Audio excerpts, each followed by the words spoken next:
Congrats, Twilight, on your alicornication. With the party winding down, we can finally learn the fun stuff. First, learning how to fly. Yes, finally! I always wanted to experience a pony's first flight. Learning how to fly is a rewarding skill to learn. Lots of practice and mostly ups and downs. Well, ready for your first and only lesson? Ready? I was born ready. Show me, Princess. Hey, you didn't flap your wings! Ups and downs? Sounds about right. This reminds me of when I first learned how to fly.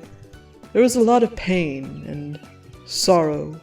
Not for me, but for everybody else who was around, and let's just say my horn went places where it shouldn't have gone.